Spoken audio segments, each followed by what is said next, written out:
नमस्कार, जय हिंद साथियों। मैं राम मिलन मौर्य, भारतीय सदस्य राष्ट्रीय सलाहकार समिति अखिल भारतीय परिवार पार्टी, कोऑर्डिनेटर हरियाणा प्रदेश।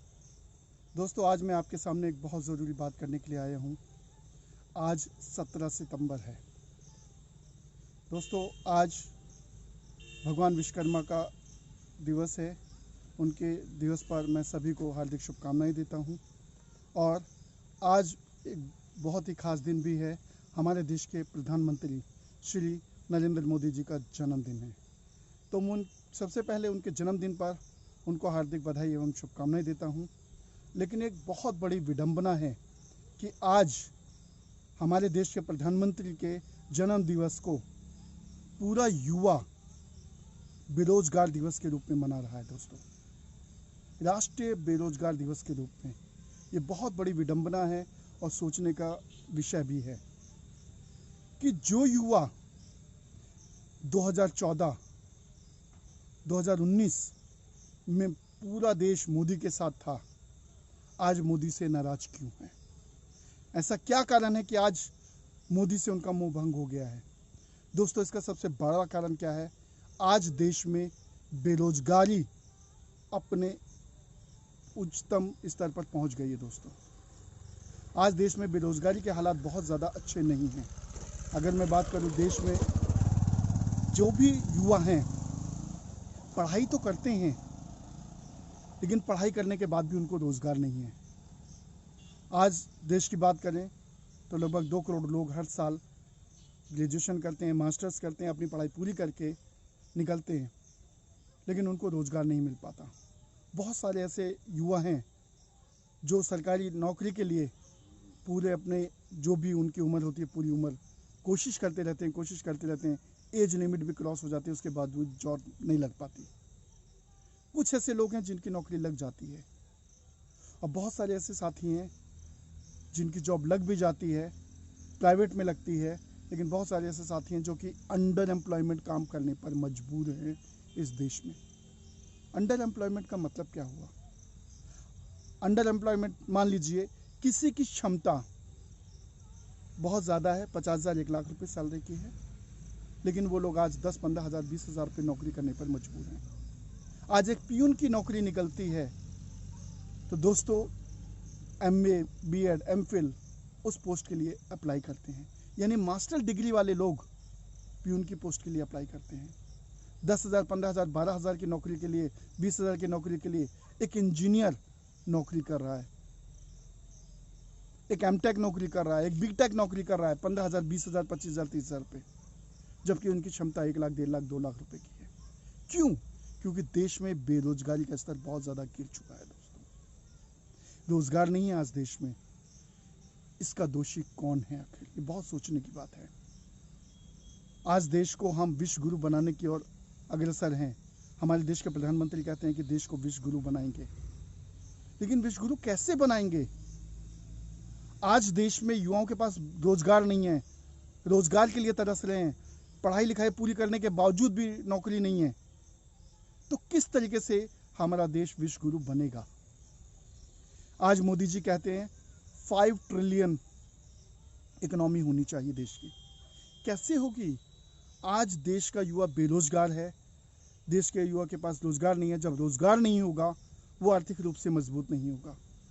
जब वो आर्थिक रूप से मजबूत नहीं होगा, परिवार आर्थिक रूप से मजबूत नहीं होगा। जब परिवार आर्थिक रूप से मजबूत नहीं होगा, समाज आर्थिक रूप से मजबूत नहीं होगा। जब समाज आर्थिक रूप से मजबूत नहीं होगा, तो देश आर्थिक रूप से मजबूत कैसे होगा? और जब तक देश आर्थिक रूप से मजबूत नहीं होगा, तो दोस्तों हम विश्व गुरु कैसे बन सकते हैं? क्या ये मात्र एक छलावा है? जो देश के युवा हैं, मोदी जी को जी जान से मानते थे, एक आवाज पे उनकी कोई बुराई नहीं सुन सकता था। अगर कोई मोदी जी की निंदा करे तो बर्दाश्त नहीं होता था युवा को। आखिर ऐसा क्या कारण हुआ कि युवाओं को 17 सितंबर 2020 में मात्र 6 साल के अंदर मोदी जी से मोह भंग हो गया? और साथियों, आज युवाओं का मोह भंग मोदी जी से हो चुका है। इसका सीधा सा एग्जाम्पल हम उदाहरण एक और दे सकते हैं। 30 अगस्त को मोदी जी ने अपने मन की बात की थी। अगर आप लोग ध्यान दिया होगा आप लोगों ने, तो लगभग 7.6 मिलियन व्यूज़ उस मन की बात के वीडियो पर थे। उसमें से 456,000 लोगों ने, यानी 4,56,000 लोगों ने लाइक किया और लगभग 1.2 मिलियन लोगों ने, यानी 12 लाख लोगों ने डिसलाइक किया। यानी ज़्यादा लोगों ने मोदी जी के प्रोग्राम को नापसंद किया। ये इस बात का उदाहरण है कि आज देश का युवा, देश के लोग मोदी जी की बातों को पसंद नहीं कर रहे हैं, क्योंकि युवा ये चाहते हैं कि पहले उनको रोज़गार मिले। रोज़गार की स्थिति इतनी ख़राब हो चुकी है, बेरोज़गारी के लिए जिम्मेदार मोदी सरकार, इसमें युवा बहुत परेशान है। युवा पढ़ाई करता है, पढ़ाई करने के बाद एग्ज़ाम की तैयारी करते हैं, जिसमें वो हज़ारों लाखों रुपए खर्च करते हैं। इंस्टीट्यूशंस में जाते हैं, पढ़ाई करते हैं, लाखों हज़ारों रुपए खर्च करने के बावजूद भी परीक्षा देते हैं। परीक्षा के बाद क्या होता है? पेपर लीक हो जाता है। किसी जॉब के लिए अप्लाई करते हैं, 500, 800, हज़ार रुपये, 200, 300, 500, हज़ार रुपये लिए जाते हैं उनसे उस फॉर्म को अप्लाई करने के लिए। 100 सीटों के लिए लाखों लोग अप्लाई करते हैं, लेकिन उसके बावजूद भी जॉब नहीं होती है, वैकेंसी नहीं मिलती है, अपॉइंटमेंट नहीं होते हैं, इंटरव्यू क्लियर होने के बावजूद भी उनको नौकरी नहीं मिलती है। और उसके बावजूद भी आज मोदी जी जो देश की सरकारी ऑर्गेनाइजेशंस हैं उनको प्राइवेट कर रहे हैं। मोदी जी का कहना है कि आज अगर उन प्राइवेट ऑर्गेनाइजेशनों में डेवलपमेंट नहीं है, ग्रोथ नहीं दे रही है, तो क्या लगता है प्राइवेट वाले ग्रोथ ले लेंगे? और अगर प्राइवेट कंपनीज उन कंपनियों को ग्रोथ दे सकती है तो सरकार क्यों उससे इनकम नहीं ले सकती, उनसे ग्रोथ नहीं ले सकती है? अगर कहीं पे लोग काम नहीं कर रहे हैं, कहीं पे अगर उसका रिजल्ट अच्छा नहीं है, तो वहाँ पर जो दोषी लोग हैं, कर्मचारी लोग हैं, उनको चेंज किया जाए, उनके बदले नए युवाओं को मौका दिया जाए, ना कि सरकारी ऑर्गेनाइजेशन को, सरकारी संस्थाओं को प्राइवेट किया जाए। आज देश का युवा कहाँ जाएगा? कहते हैं आत्मनिर्भर बनो। आत्मनिर्भर देश का युवा कैसे बनेगा? उनके पास ना संसाधन है, ना रोजी है, ना रोजगार है। कैसे देश का युवा आर्थिक रूप से मजबूती होगा?